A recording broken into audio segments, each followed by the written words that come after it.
Hey guys, welcome back. So first off, this is a sponsored review. The nice folks at Nilight were kind enough to send me 2 pairs of LED headlight bulbs at no charge to me to test out and review. And if you're like me and you just want a free pair of headlights, you just gotta skip to the last chapter of this video called Giveaway Rules, and there you'll learn how to win them. So you don't need to watch any of this garbage. So about a month ago, Nilight sent me another set, or another 2 pairs of LED headlights for a test and review. And in that video, I discussed some of the points of contention that I had with that headlight bulb that I didn't like too much. And 2 days after that video was published, I got another email from Nilight asking if I would review these bulbs.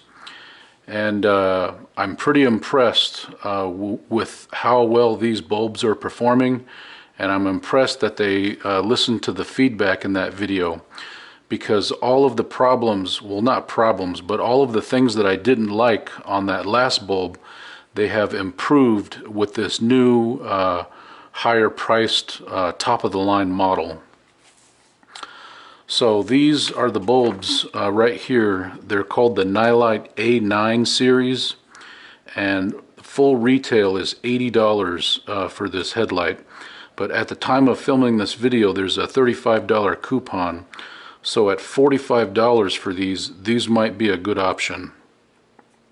And let me give you a shot of the box. And let me give you a shot of the bulb.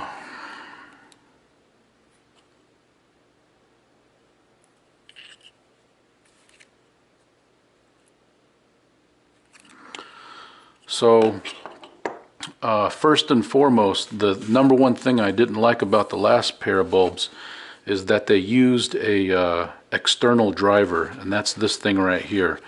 And as you can see on these, they've got no external driver. It's built in, so that is a huge plus why I like these bulbs. And more on that later. So these bulbs are available in 9004, 9005, 9006, 9007, H4, H11, and H13. And these came out in December of 2020, so they're about almost a year old. And first I'd like to go over some of the claimed specifications of this bulb. And then I want to go over my testing methods, how I measure the current, and a heat test, and then finish it up with pros and cons. Okay, so this bulb, it has a claimed rating of 16,000 lumens for the pair. And based on my testing, I find that to be about 12,000 lumen per pair, based on comparing them with other bulbs and using my fluke meter to measure the current draw and compare that with other bulbs. And of course, that's not going to be accurate. You need a lux meter to measure the lumen, but I just don't have that. I bought one and I tried it out, and I just couldn't get the thing to work properly, so I'm just sticking with my tried and true current measurements and estimations. So these are rated at 100 watts for the pair, and I found that to be, or I measured that at 75 watts for the pair.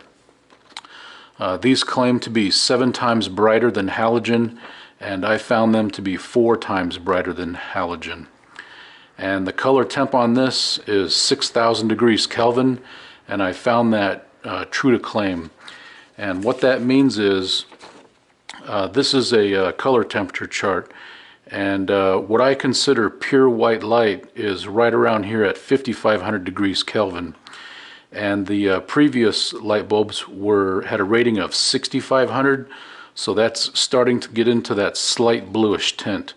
And these headlights right here are at 6,000 K, so they're coming back down to that pure white light.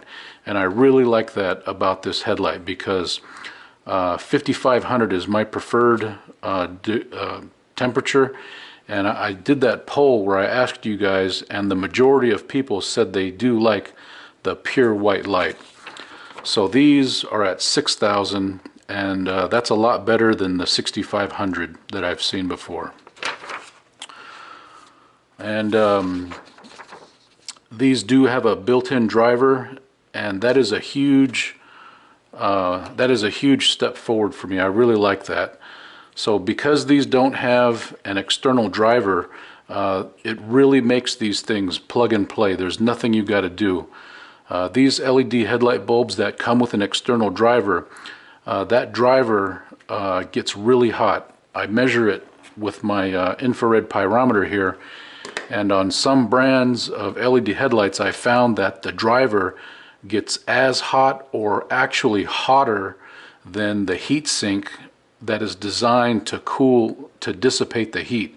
And that's just not a good idea, because it complicates installation. You have to mount that external driver on chassis metal on your car so that it can dissipate that heat properly. And if that external driver touches any other component on your car that's plastic, over time most likely that's going to cause damage.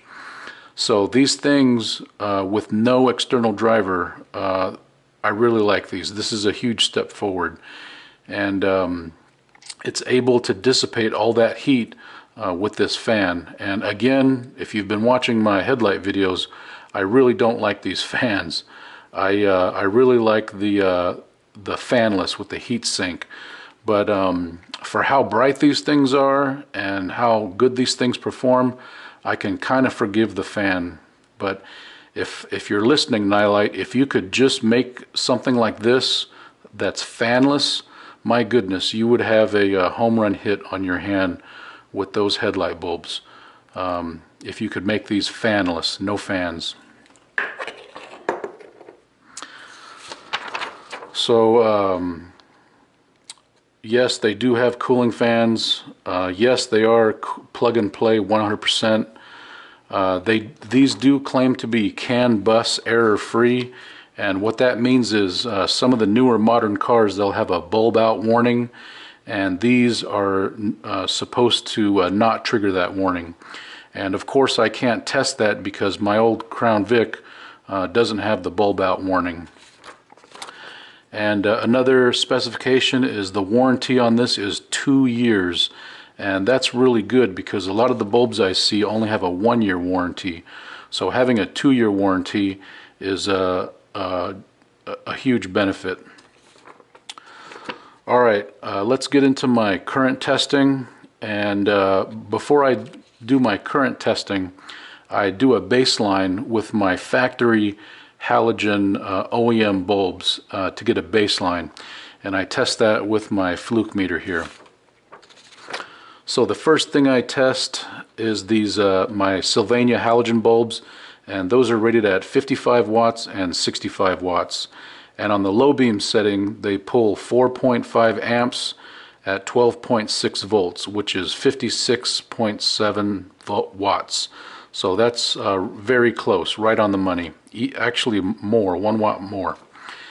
And on the high beam setting, they pull 5.2 amps at 12.6 volts, and that's 65.52 watts, and that's right on the money with the rating. So I do that just so you guys can understand when I talk about how many amps these pull. So on the Nilight bulbs, I tested all 4 bulbs on all circuits, low beam circuit and high beam circuit, and this is what I found. And I just noticed that that's a typo. That says E30. It should say A9. That's from the last bulb. So I'd like you to take note of these measurements right here: 3 amps, 3 amps, 3 amps, 3, 3, 3, 3, 3, low beam and high beam. And again, I test this for 2 reasons. 1, to see how much current it's pulling, and 2, it gives me an indication of their quality control and the quality of the components they're using. Because some bulbs I test, they could be higher or lower and that indicates there's a problem with either the components they're using, or they're not checking their quality control before they send them out. So all 4 of these bulbs testing the exact same current draw tells me these are using high quality components and they have good quality control to weed out the bad ones. So in order to calculate the wattage, I take the amps here and I put it in my online calculator converter, and that's how I come up with these bulbs are only 37.8 watts per, which is 75% of their claimed specification. They claim to be 100 watt for the pair, and I've calculated they're only 75 watt for the pair. So they're down 25% on their claimed wattage, but let me say that again. They're down 25% on their claimed wattage, but that's pretty much the standard for all of the LED bulbs I test coming from Amazon. I haven't really found any, well, I actually have found some, but they're the lower priced, lower power bulbs. These are a much higher performance, higher power bulb, if that makes any sense. Okay, so the next test is I do a 15-minute heat test, and I let it run for 15 minutes, and then I try to find the hottest part of the bulb on the heat sink, and I test that with my infrared pyrometer.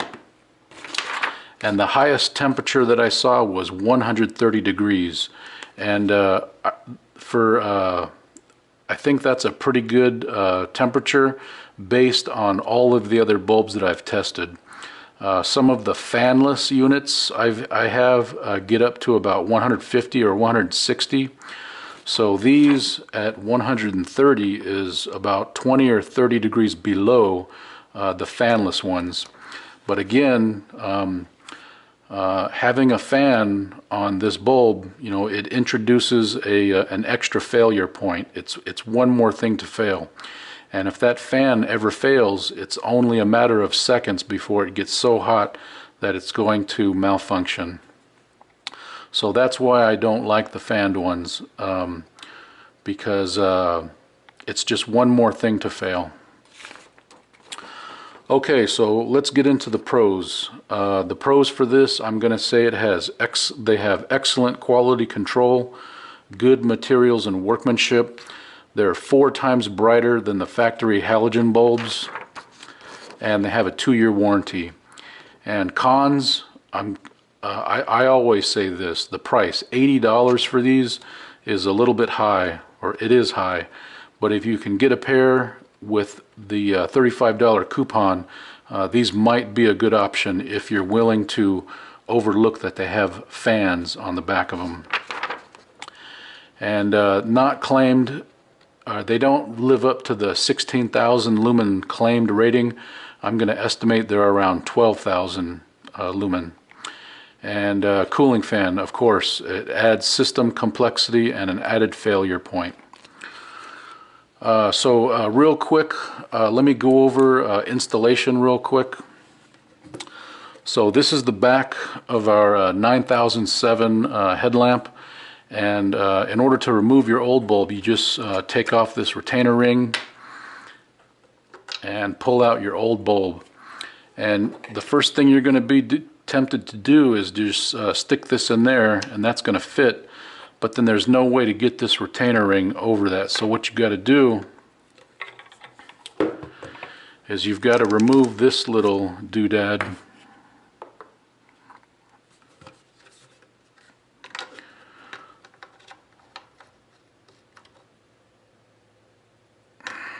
And yeah, just like that. And then you put this retainer ring over that. And now you can find the little indexing points to stick in here. Oh goodness. Like that. And then you twist that all the way down. So this is the correct alignment position of this cord. It's down. So that's what it looks like installed. And don't forget, anytime you replace your factory halogen bulbs with an LED bulb, you want to check your headlight aim. And so for our Crown Vics or Ford cars, you might need a specialty tool like this. I'll put a link for this down below. And if you don't want to spend $15 on a specialty tool you're going to use once and most likely never again, I've got a video how to make your own homemade headlight adjusting wrench. I'll put a link for that down below too.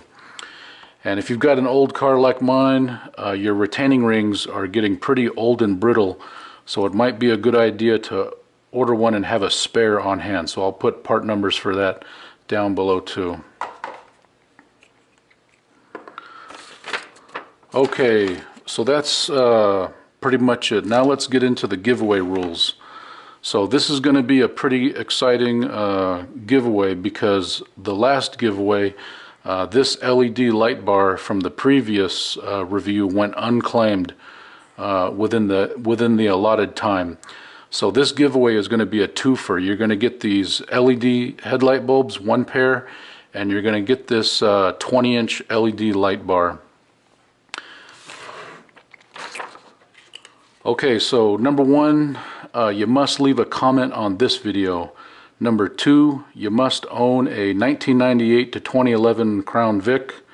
You must own a 1998 to 2005 Grand Marquis, a 2003-2004 Marauder, or a 1998 to 2002 Lincoln Town Car. And that's because those cars are the only ones that use the 9007 headlamp bulb. Okay, and then number three, you must email me 3 widescreen photos, no vertical photos, of your car and United States shipping address within 12 hours of winner notification. And this is a new one. This is the first video with my new updated requirement. Number 4, must have a Panther car related video on your channel no older than 30 days. And if you have a privacy concern, send me an email for a special exemption. And last but not least, must pay the United States Postal Service 2-day priority shipping cost of $22.90 via PayPal. And I really feel terrible asking you guys to pay the shipping on these giveaways. But again, my YouTube channel is not monetized, and I earn $0 making these bad videos. Okay,